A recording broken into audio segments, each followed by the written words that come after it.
Hello everyone, நான் தான் உங்கள் ஹாரிராஜ்.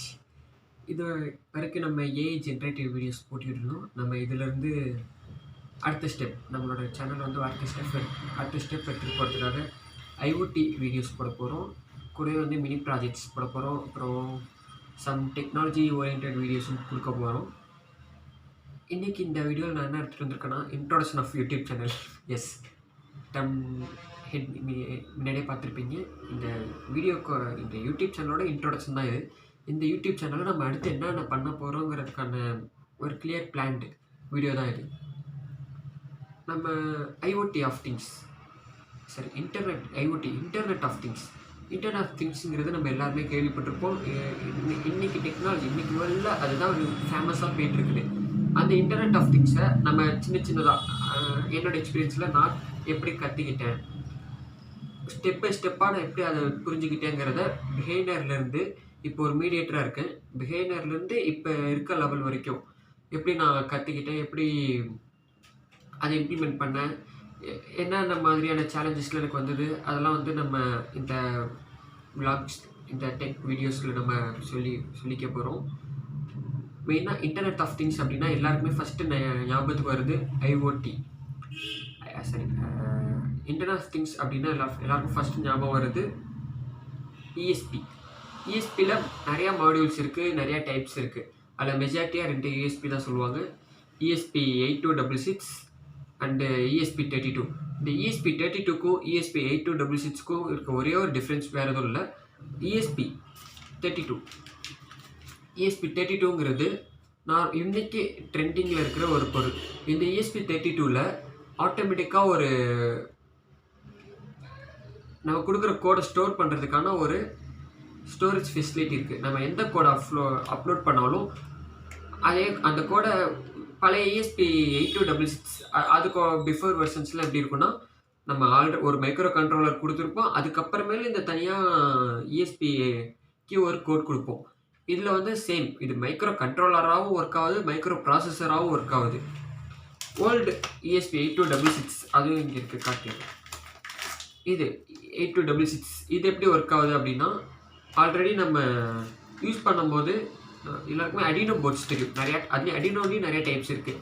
அடினோ யூஎன்ஓ, அடினோ நானோ, அது மாதிரி நிறைய டைப்ஸ் இருக்குது அடினோ போர்ட்ஸ்லேயும். அந்த அடினோ போர்ட்ஸ் எல்லாத்துலேயுமே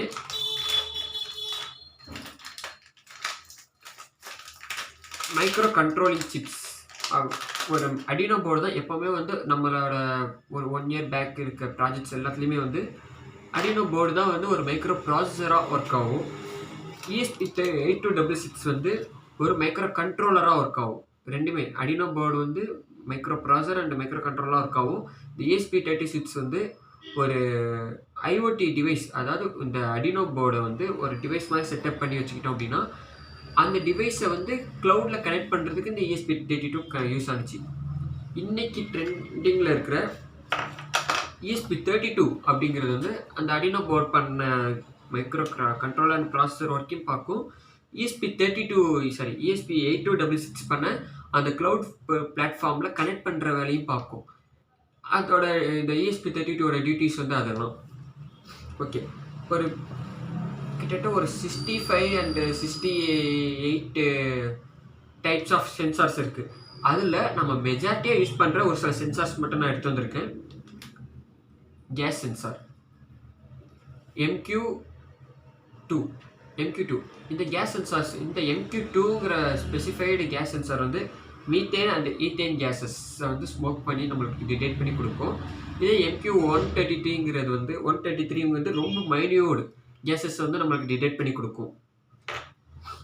அப்புறம் பேசிக்காக நீங்கள் எல்லாருமே எடுத்தோடனே வந்து பார்க்குறது IR சென்சார். இந்த IR சென்சாருங்கிறது வந்துட்டு போத் லைட்டை வந்து டிடெக்ட் பண்ணும் அண்ட் ஹீட்டையும் டிடெக்ட் பண்ணும்.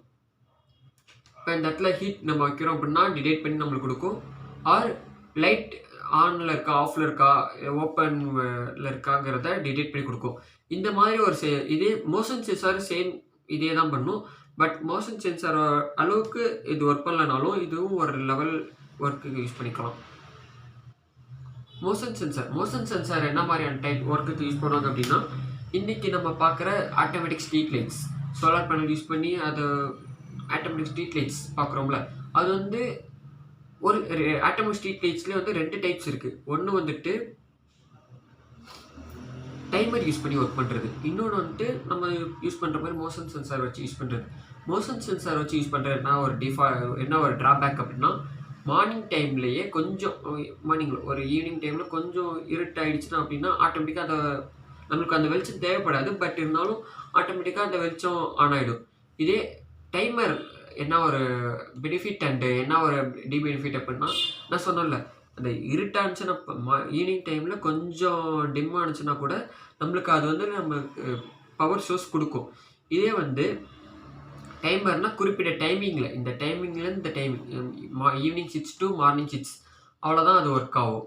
இதே கொஞ்சம் க்ளௌடியாக இருந்துச்சுன்னா அது வந்து ஒர்க் ஆகுது. பட் இந்த மோஷன் சென்சார் வந்து அது மாதிரி ஒர்க் ஆகும். மோஷன் சென்சாரில் ட்ராபேக் சொன்னால, அந்த மோஷன் சென்சாரில் இருக்க ட்ராபேக் என்னென்னா, ஏதாவது டஸ்ட்டு ஃபார்ம் ஆனாலோ இல்லை வேறு எதுவும் ஒரு மாதிரி எதுவும் அது டிம் ஆனிச்சுனாவோ அந்த இடத்த அது மோஷன் சென்சார் வந்து அந்த சர்ஃபேஸ் டிம்மாக இருக்குன்னு உணர்ந்தாலும் அது வந்து ஆட்டோமேட்டிக்காக லைட்டு க்ளோ பண்ண ஆரம்பிச்சிடும்.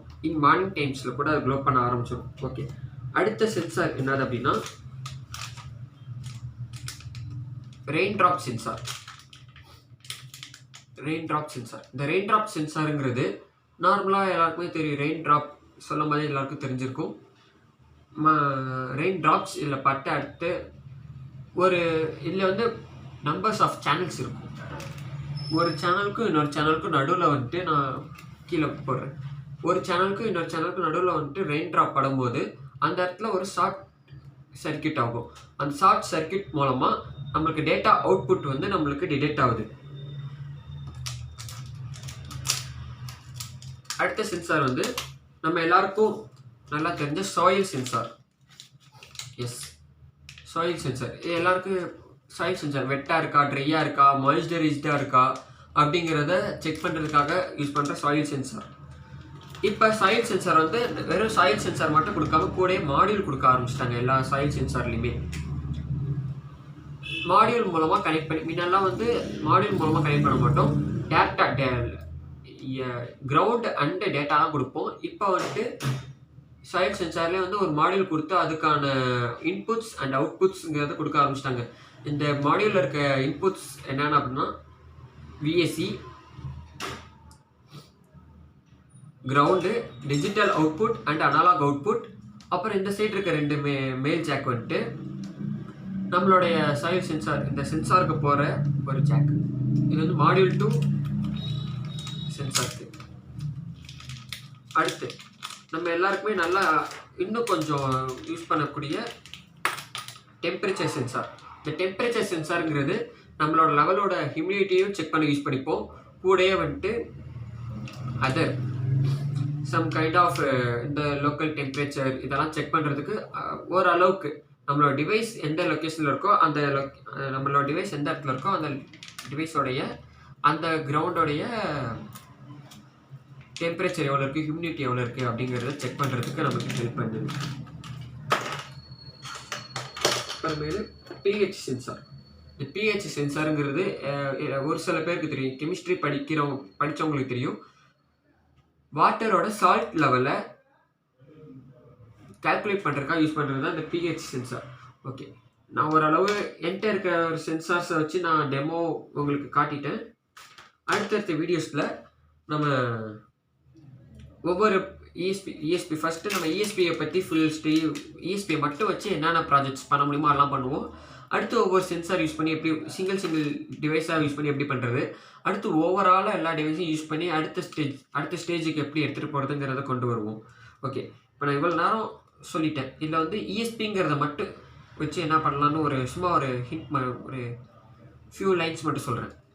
இஎஸ்பியை மட்டும் வச்சு நம்ம ஒரு வெப் சர்வர் பண்ணலாம், அப்புறம் ஒரு க்ளவுட் ஸ்டோரேஜ் டிவைஸ் பண்ணலாம், அப்புறம் நார்மலாக ஒய்ஃபை எக்ஸ்டெண்டர் பண்ணலாம். இப்போ நம்ம ஒய்ஃபை எக்ஸ்டெண்டர் வந்து கடையில் போய் வாங்க போனோம் அப்படின்னா நியர்லி ஒரு அமேசானாக இருக்கட்டும், ஆன்லைன் பிளாட்ஃபார்ம்ஸில் இருக்கட்டும், இல்லை ஆஃப்லைன் பிளாட்ஃபார்மில் இருக்கட்டும், அது கிட்டத்தட்ட அபோவ் 1K மேலே வரும். ஏன் நம்ம நார்மல் இஎஸ்பி யூஸ் பண்ண ஆரம்பிச்சோன்னா வித்தின் த யூஸ் வீட்டுக்குள்ள யூஸ் பண்ணுறதுக்கு இப்போ நான் ரூமில் உட்காந்துருக்கேன். இங்கே வந்து கொஞ்சம் டவர் கம்மியாக கிடைக்கும். ஹாலில் வந்து கொஞ்சம் டவர் லோவாக கிடைக்கும். இப்போ ஒரு இடத்துக்கு இன்னொரு இடத்துக்கு எனக்கு டவர் கொஞ்சம் ஒய்ஃபை எனக்கு எக்ஸ்டெண்ட் பண்ணுறதுங்கிறதுக்காக இது வந்து ஒய்ஃபை எக்ஸ்டெண்டராக கூட யூஸ் பண்ணிக்கலாம். ஓகே, அடுத்த இது நம்ம என்ன பண்ண போகிறோம் அப்படின்னா கேம் ஐடியாஸும் கொடுக்க போகிறோம். ஆமாம், ஏஐ யூஸ் பண்ணி கேம் ஐடியாஸும் கொடுக்க போகிறோம். அடுத்தடுத்த லெவலில் game ideas and game videos பண்ண போகிறோம். கேம் டெவலப்மெண்ட் எப்படி கேம் டெவலப் பண்ணுறாங்கங்கிறத போட போகிறோம். அப்புறம் மெயினாக வந்து நம்ம கான்சென்ட்ரேட் பண்ண போகிறது ஐஓடியில் தான் மெயினாக கான்சென்ட்ரேட் பண்ண போகிறோம். மினி ப்ராஜெக்ட்ஸ் ஒரு டிவைஸ் எடுத்தால் அந்த டிவைஸோட தியரி, அடுத்த அந்த வச்சு நார்மல் யூஸ், அடுத்த அதே டிவைஸை வச்சு cloud use and real time working எல்லாத்தையுமே வந்து நம்ம ரியல் டைம் ஒர்க்கிங் பண்ணுற மாதிரி பண்ணி வச்சு பார்க்க போகிறோம். அப்புறமேலு இந்த சேனலில் அடுத்து நம்ம என்னென்ன பார்க்க போகிறோம் அப்படின்னா ஒர்க்கிங் யூசர்ஸும் பார்க்க போகிறோம்.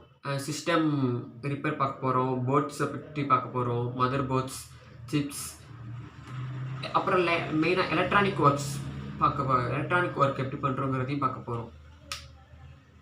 ஓகே, உங்களுக்கு அடுத்து வேறு என்ன நான் சொன்ன லிஸ்ட்டில் நான் இப்போ மெயினாக ஒரு என் கான்சன்ட்ரேட்டில் இருக்கிறது இந்த 3 விஷயம்தான். ஒன்று கேம் வீடியோஸில் கேம் ஐடியாலஜி, அப்புறமேல இந்த ஐஓடி, அப்புறமேல எலக்ட்ரிக்கல் அண்ட் எலக்ட்ரானிக்ஸ் சம்மந்தமான வீடியோஸும் பண்ண போகிறோம். இது இல்லாமல் வேறு என்ன டெக்னாலஜி சம்மந்தமாக என்னென்ன பார்க்கலாம் அப்படி இல்லைன்னா ஏஐ எப்படி யூஸ் பண்ணுறோம். இப்போ நம்ம எல்லாருமே வந்து ChatGPT, Grok, DeepSeek இது எல்லாமே யூஸ் பண்ணுறோம். நம்ம இதே ஏஐஸை வந்து அடுத்தடுத்த லெவலில் எப்படி யூஸ் பண்ணலாம். இப்போ நான் வந்து என்னோடய ஜேர்னல் பேப்பருக்கு வந்து நான் பேப்பர் ஜேர்னலுக்கு வந்து நான் ஏஐ யூஸ் பண்ணுறேன். மற்றபடி என்னோடய அதர் ப்ராஜெக்ட்ஸ், இந்த ஐஓடி ப்ராஜெக்ட்ஸ் எல்லாத்தையுமே வந்து நான் ஏஐ மூலமாக கோடு வந்து எடுக்கிறது ஏஐ மூலமாக தான் கோடு எடுத்துக்கிறேன். அந்த கோடை எடுத்து நம்மளுக்கு ஏற்ற மாதிரி எப்படி மாடிஃபை பண்ணுறதுங்கிறத பார்க்க போகிறோம். இது மாதிரி நிறையா ஒர்க்ஸ் இருக்குது. நம்ம எல்லாத்தையுமே அடுத்தடுத்த வீடியோஸ்லாம் நம்ம பார்க்க போகிறோம். அப்புறம் இது வந்துட்டு என்னுடைய இதை யூஸ் பண்ணி அடுத்தடுத்த வீடியோஸில் இதெல்லாம் யூஸ் பண்ணி நம்ம கொஞ்சம் லெவலாக சேனல் கொஞ்சம் லெவலப் ஆனோன்னு கீபோர்டு கால்குலேட்டர் பண்ணுறதா இருக்கட்டும், ஒரு பின் செக்யூரிட்டி பின் செய்கிறதா இருக்கட்டும், அது மாதிரிலாம் நம்ம அதை வச்சு செஞ்சு போகிறோம். அடுத்தடுத்த லெவலில் ஒரு ஸ்டேஜ்லேருந்து அடுத்தடுத்த ஸ்டேஜுக்கு போகும்போது நம்ம ஒவ்வொன்றா அப்கிரேட் பண்ணிக்கிட்டே போகலாம். ஓகே, தேங்க்ஸ் ஃபார் வாட்சிங். அண்டு இதான் என்னோடய ஃபஸ்ட்டு வீடியோங்கிறனால இந்த வீடியோக்கு சப்போர்ட் பண்ணுங்கள். இந்த சேனலில் அடுத்து உங்கள் ஃப்ரெண்ட்ஸுக்கு ஷேர் பண்ணுங்கள்.